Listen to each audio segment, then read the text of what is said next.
And I think, Honorable Speaker, what I would urge that you direct is, one, that the ministries concerned, the Ministry of Interior, State Department for Immigration Services, must be able to pinpoint who are these particular officers and hold them to account. The same with DCI. They must be able to hold to account those officers who are colluding with criminals. Same with the National Employment Authority. And also, more telling is the collusion by officers at the Russian Embassy and the Kenyan Embassy in Moscow.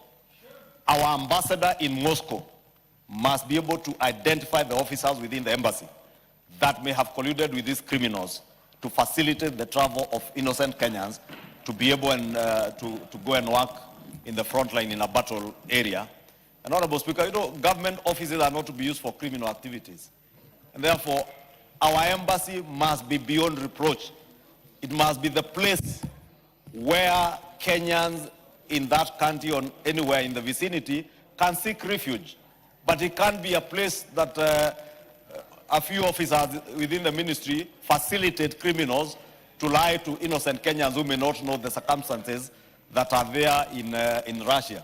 Therefore, I would urge, Honorable Speaker, that we direct the Directorate of Criminal Investigations and the National Intelligence Service, as they have indicated, to identify the particular officers, whether it is at the Russian Embassy, our embassy in Moscow, or at JKIA, or within the ministries of immigration, the State Department of Immigration and the Ministry of Foreign Affairs, and hold those particular officers to account.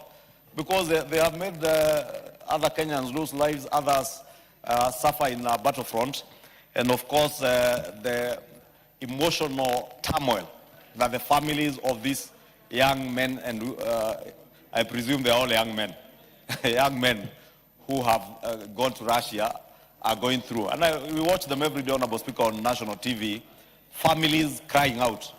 To Honorable Speaker, is to ask the State Department for Immigration to be more vigilant.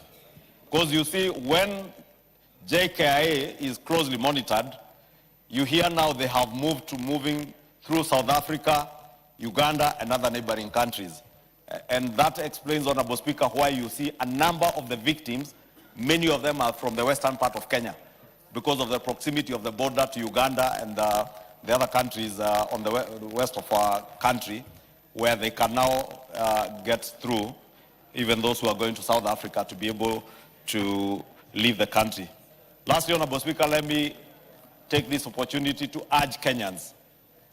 Please, the National Employment Authority portal or website details which agencies are licensed.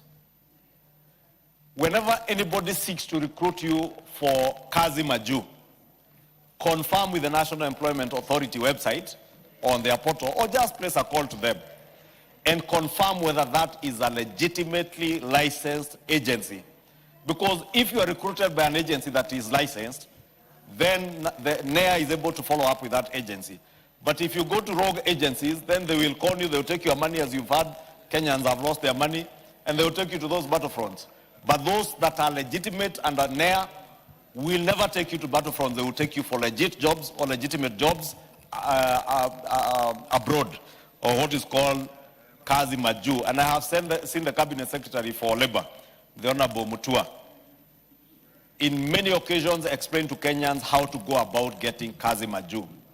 And it is never through these rogue agencies. So please just go through the NEA portal and use those legitimate agencies as you look for jobs outside the country. Otherwise, many people will take advantage of you, and you may end up in those battlefronts, end up getting maimed, hospitalized, like those 39 who are said to be hospitalized in Russia, or even lose your life. And that will leave your family and many of us in this country with a lot of emotional turmoil.